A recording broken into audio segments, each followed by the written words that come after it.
Fala galera, beleza? Tranquilidade? Bom, estamos nós aí para mais uma pequena semana de aulas, né? E a gente vai trabalhar nessa semana com o tema transportes no Brasil. Aproveito aqui para reforçar a vocês que enviem, né, as atividades de os alunos do Colégio Anjo da Guarda, que enviem as atividades da apostila, tirem fotos aí, mandem no meu e-mail para eu poder depois, quando for fechar a nota, atribuir os pontinhos, ok? Muito bem, então. Então hoje nós vamos trabalhar com o tema de transportes no Brasil. E essa aula, ela é uma continuidade daquela outra aula de transportes que a gente trabalhou, né, na semana passada, ok? Então, certos pontos que nós vimos já naquela aula, eu não vou repetir aqui, certo? Tipo as vantagens, as desvantagens de cada modal, aquela coisa toda. Então, né, isso já vocês vão ter que se lembrar, mas claro, a gente vai sempre reforçar alguma coisa ou outra, ok? Então, veja que eu inicio essa aula levantando questões, né? Questões importantes. Então, por que que, né, os transportes eles são fundamentais? Qual o perfil dos transportes no Brasil? Existe equilíbrio entre as modalidades? O Brasil possui um projeto relacionado ao tema, né, ligada à infraestrutura de transportes?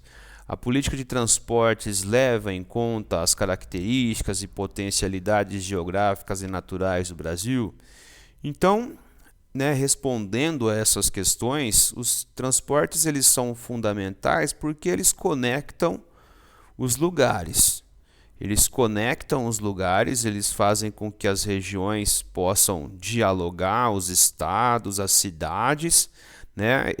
Os transportes e a infraestrutura, eles possibilitam a interiorização do país, né? Sem transportes, sem infraestrutura, né? Sem rodovias, ferrovias, hidrovias, é impossível fazer a conexão dos lugares. Então, o tema dos transportes deve receber uma atenção muito importante, né, dos nossos governantes, seja em escala municipal, seja em escala estadual ou seja em escala federal. O perfil dos transportes no Brasil, como vocês vão ver no próximo slide, ele é um perfil de transporte rodoviário. Existe uma sobrecarga, né, sobre o transporte rodoviário no Brasil. Isso é fruto do quê? Fruto de, né, uma política extremamente, né, rodoviária desde o segundo terço, né, entre o primeiro terço e o segundo terço do século XX. Então nós temos aí mais ou menos 60 anos em que foi dado importância apenas para o setor rodoviário, ok? Então isso começa a mudar um pouco nos anos 90 com o governo Fernando Henrique Cardoso, tá certo?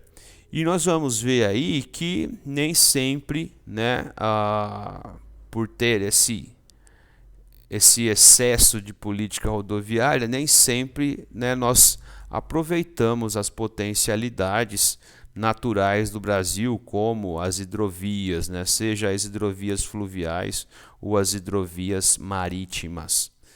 Então, olha aqui uma comparação entre os modais e um problema do Brasil. São 5 países, né? O Brasil é o quinto aqui. Percebam que todos os países, né, mais ou menos vai haver um equilíbrio. Se não há um equilíbrio, como no caso da Rússia, a Rússia ela tem, né, uma concentração no modal ferroviário. Lembra que quando a gente trabalhou com o modal ferroviário, ele vai apresentar muitas vantagens. Ele é o principal modal que vai apresentar vantagens. E a Rússia ela explora tanto, né, no que toca a transporte de pessoas quanto de carga. Então a Rússia tem uma densidade ferroviária muito grande. Veja que a rodoviária é muito pequena, 4%. Olha a comparação com o Brasil, de 4% para 58%. Onde nós temos mais equilíbrio? No Japão. 38 ferroviário, 20 rodoviário e 42 hidroviário. Ajuda o fato o quê? Né? Que o Japão é um arquipélago. Então se explora muito mais, né, a hidrovia, ok? Veja os Estados Unidos, que vão ter 50% ferroviário, 25% rodoviário e 25% hidroviário. Só o nosso que é concentrado no rodoviário, que como vimos, ele pode ser até o mais caro, só que ele é, né, o mais flexível. Só que ele é o que menos, né, carrega carga, né? Ele é o mais gastão, ok? Exige mais manutenção. Então, isso vai implicar lá no final com um frete mais caro. Outro problema que vai estar oculto nesses 58%. Muitas das nossas rodovias ainda são estradas de chão, principalmente na região norte e centro-oeste.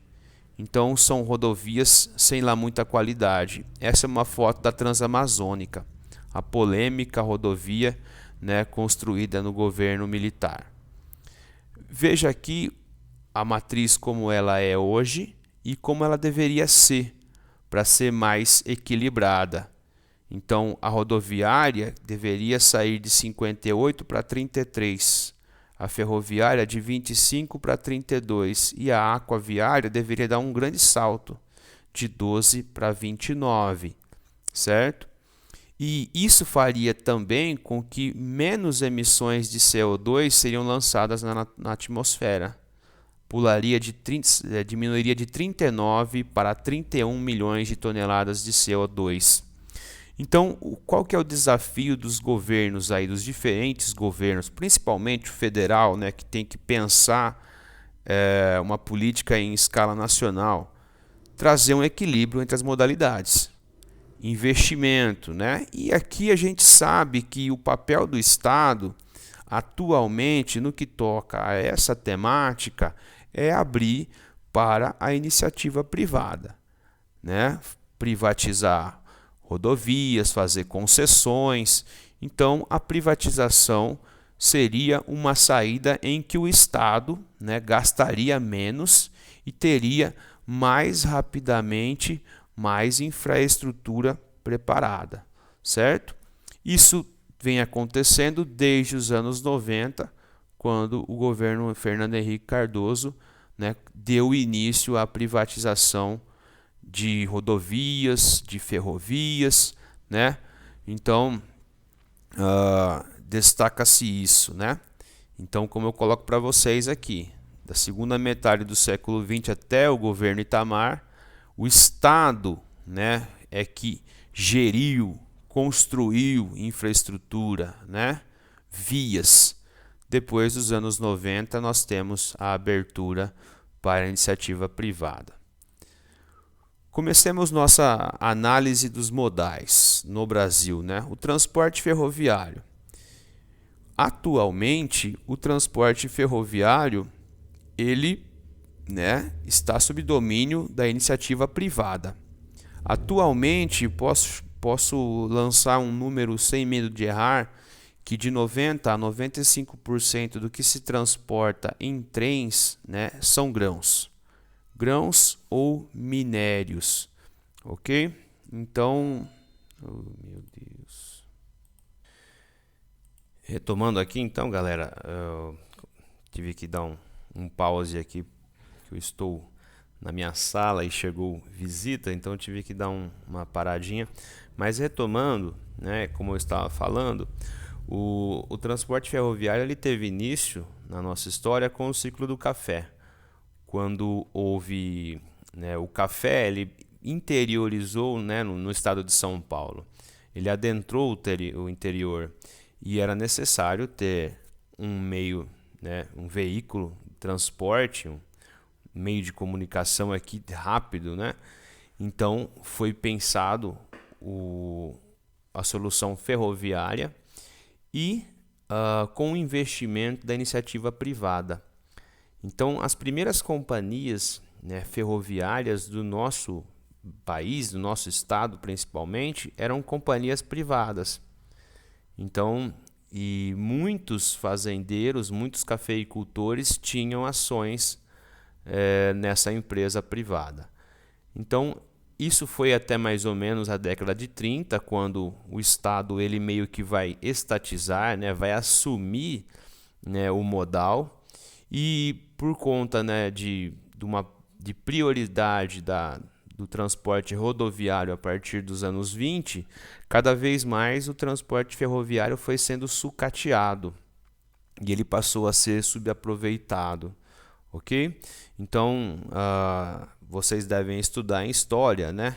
Que no governo Washington Luiz, esse presidente lançou aquela máxima, né? Que governar era abrir estradas, mas abrir estradas de rodagem, ok? Então, o investimento dali para frente até os anos 90 foi maciço em rodovias, tranquilo?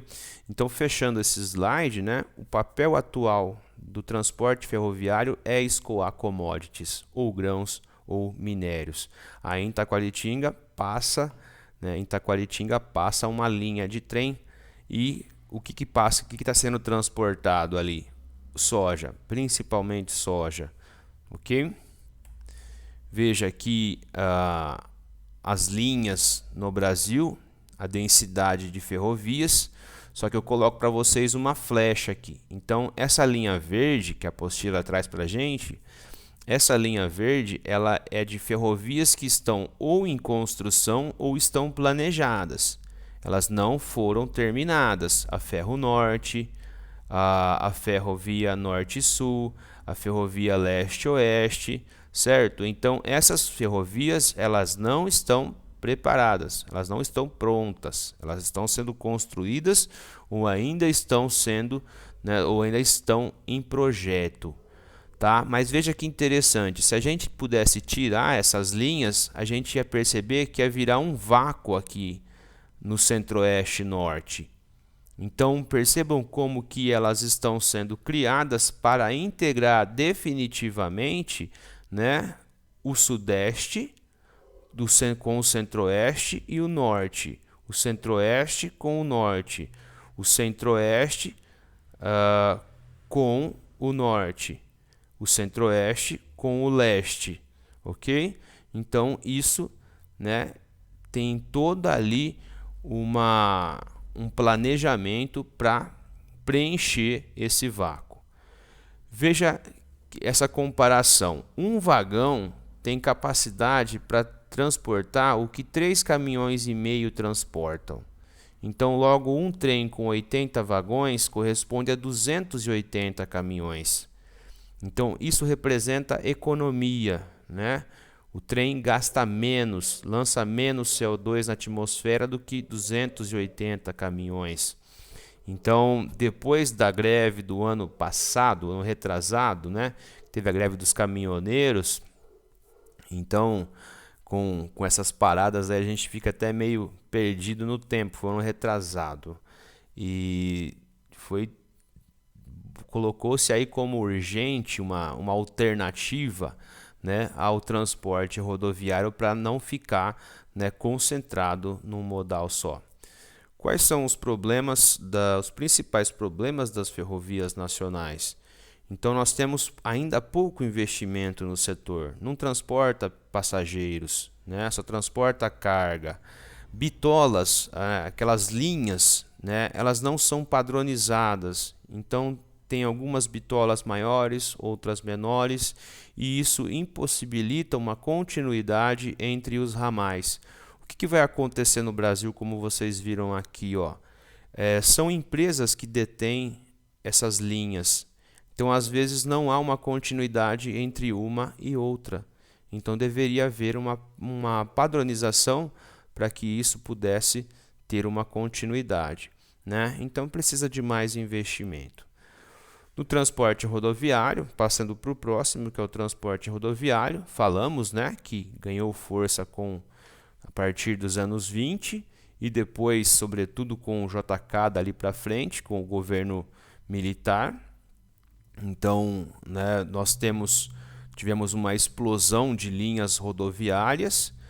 Uh, Conforme nós vamos ver no próximo slide, ainda existe uma desigualdade na rede e distribuição de rodovias, e também na qualidade das rodovias. Né? Por quê? Porque quanto maior a importância econômica e o fluxo de bens, de pessoas de uma região, mais linhas vão ter. Conforme menos importância histórica ou atual, né, ou lugares que estão ganhando mais importância atualmente, então vai estar com projetos estão surgindo né, o governo federal no começo do ano aí bateu o martelo com uma concessão de uma rodovia que vai, acho que ligar do Mato Grosso a Belo Horizonte, uma coisa assim. Então, preenchendo um vácuo, né? Porque o Mato Grosso do Sul, Goiás, Tocantins tem menos linhas ferroviárias rodoviárias do que outras regiões, como a região Sudeste, como a região Sul, certo? Recomendo a vocês que leiam na apostila os 5 tipos de rodovia, certo? É interessante a análise desses 5 tipos, porque logo vocês vão ser motoristas. Então, e aí vai dar um indicativo, né, de rodovias, porque algumas rodovias elas são, né,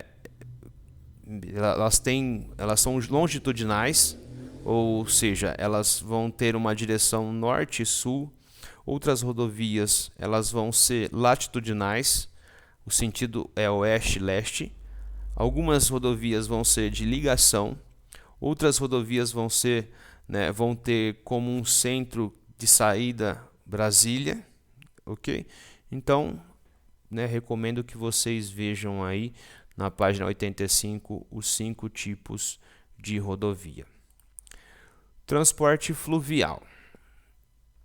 Em geral, no caso de menor importância, né?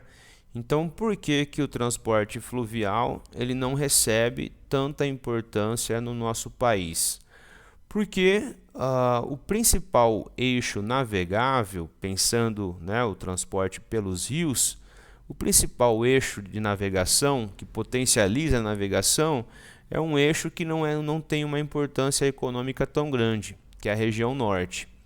A região que é importante, nós temos o problema da geografia física, né? Ou os rios em alguma época do ano, né, eles diminuem o fluxo de água e impedem o trânsito, né? Ou são rios de planalto. No caso do norte, os rios são de planície, então são muito mais fáceis de navegação, certo? No caso dos nossos rios aqui, os rios de São Paulo, eles são rios de planalto. É necessário fazer algumas intervenções, construir eclusas para que possa acontecer a passagem de um ponto para outro. Fora isso, falta no nosso país uma mentalidade mais hidroviária, né? Então, pessoas né, de influência que possam, né, tentar trazer mais participação nesse modal.